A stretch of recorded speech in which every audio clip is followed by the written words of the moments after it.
મધ્યપ્રદેશથી હથિયારો લાવી સૌરાષ્ટ્રમાં સપ્લાય કરતી આ શાતિર ગેંગના 20 આરોપીને 38 ગેરકાયદેસર હથિયાર અને 32 જીવતા કારતૂસ સાથે દબોચી લેવાયા છે।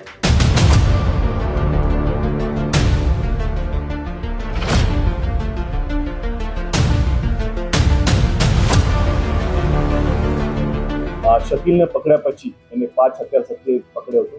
એના પછી ધીરે ધીરે જ્યારે ઇન્વેસ્ટિગેશન થતું ગયું એમાં 38 વેપન પીસીબીની ટીમે કબજે કર્યા છે। રાજકોટ, જામનગર, સુરેન્દ્રનગર અને અમરેલીમાં ફેલાયેલ આ કાર્ટેલ પોલીસે જાણીતા યુટ્યુબર અને નેતાના પુત્ર સહિત અનેક શખ્સોની અટકાયત કરી છે। લગભગ 20ના ઉપરાંત આરોપી આખા સૌરાષ્ટ્રમાંથી પકડી પાડ્યા છે।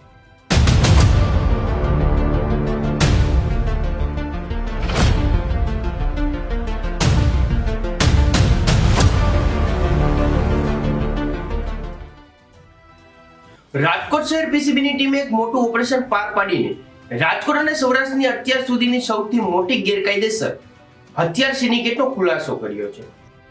મધ્યપ્રદેશથી હથિયારો લાવી સૌરાષ્ટ્રમાં સપ્લાય કરતી આ શાતિર ગેંગના 20 આરોપીને 38 ગેરકાયદેસર હથિયાર અને 32 જીવતા કારતૂસ સાથે દબોચી લેવાયા છે। પીસીબી પોલીસે અમદાવાદ હાઈવે પરથી મધ્યપ્રદેશના મુખ્ય સપ્લાયર શકીલ મૈસૂરને ઝડપી લીધા બાદ આ મોટા નેટવર્કનો પર્દાફાશ થયો હતો। એમપીમાંથી માત્ર 5 થી 15 હજારમાં મળતા દેશી પિસ્તોલ અને તમંચા અહીં સ્થાનિક સપ્લાયર મારફતે 25 થી 50 હજારમાં વેચવામાં આવતા હતા। રાજકોટ, જામનગર, સુરેન્દ્રનગર અને અમરેલીમાં ફેલાયેલ આ કાર્ટેલ પોલીસે જાણીતા યુટ્યુબર અને નેતાના પુત્ર સહિત અનેક શખ્સોની અટકાયત કરી છે। મોજશોખ અને વટ પાડવા હથિયારો ખરીદનાર યુવાનો સુધી પહોંચી પોલીસે 38 હથિયારો જપ્ત કર્યા છે। હાલ મધ્યપ્રદેશના મુખ્ય સપ્લાયરને પકડવા પોલીસે તપાસ તેજ કરી છે। રથયાત્રા અનુસંધાને ડીજી સાહેબ, સીપી સાહેબ, પરેશ કુમાર ઝા સાહેબ એમને અલગ અલગ ટીમોને સૂચના આપી હતી કે જે ગેરકાયદેસર વેપન છે એ પકડી પાડવામાં આવે અને જે હથિયારનો વેટલો કરે છે એ આરોપીઓ ઉપર કંટ્રોલ લાવવામાં આવે। એ સૂચનાના આધારે પીસીબી પીઆઈ છે MR Gondaliya, PSI Jadeja, PSI Prajiya તેમજ એમના માર્ગદર્શન હેઠળ હેડ કોન્સ્ટેબલ કુલદીપસિંહ જાડેજા, વિજયભાઈ તેમજ યુવરાજસિંહ રાણા એમને બાતમી મળી હતી કે એક શકીલ ભાઈ છે જે એમપી રહે છે એ ચોટીલાના દર્શન ઉર્ફે ગાવસ્કર તેમજ પ્રદીપભાઈ અને જયસુખભાઈ એમને હથિયાર આપે છે અને એ ફર્ધર આખી સૌરાષ્ટ્રમાં વેપન કાર્ટેલનો ધંધો કરે છે। શકીલને પકડ્યા પછી એને 5 હથિયાર સાથે પકડ્યો હતો। એના પછી ધીરે ધીરે જ્યારે ઇન્વેસ્ટિગેશન થતું ગયું એમાં 38 વેપન પીસીબીની ટીમે કબજે કર્યા છે। એમાં 30 કાર્ટેજીસ છે અને લગભગ 20ના ઉપરાંત આરોપી આખા સૌરાષ્ટ્રમાંથી પકડી પાડ્યા છે અને એ ઓપરેશન દ્વારા આખા સૌરાષ્ટ્રના જે વેપનનો વેપલો કરે છે જે કાર્ટેલ છે એની કમર તોડવામાં પીસીબીને બહુ મોટી સફળતા મળી છે।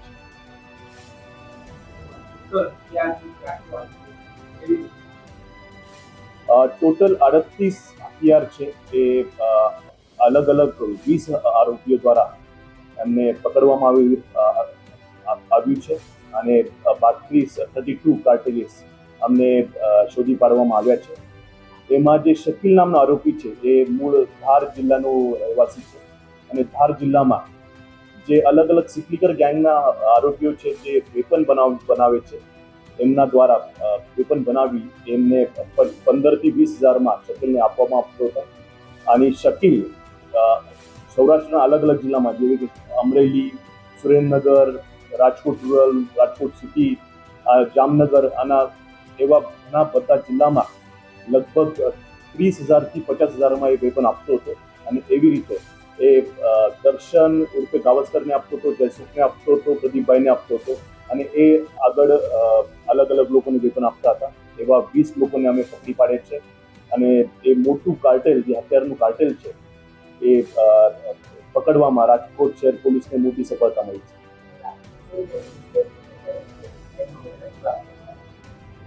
સમજાય શકીલ મંસૂરી જે છે એ મેઇન એજન્ટ હતો અને એને જે સિકલીકર ગેંગ છે એમના પાસેથી જે ધાર જિલ્લાની ફેમસ સિકલીકર હથિયાર બનાવવા માટે ફેમસ ગેંગ છે એમના પાસે ખરીદેલું છે અને આગળની જે ઇન્વેસ્ટિગેશન છે અને અરેસ્ટ છે એના શકીલના આગળ પણ એમની તપાસ કરવામાં આવશે અને એમને અરેસ્ટ કરવામાં આવશે. આવા જ સમાચાર જોવા માટે જોતા રહેજો સત્ય સમર્પણ ન્યૂઝ. નમસ્કાર.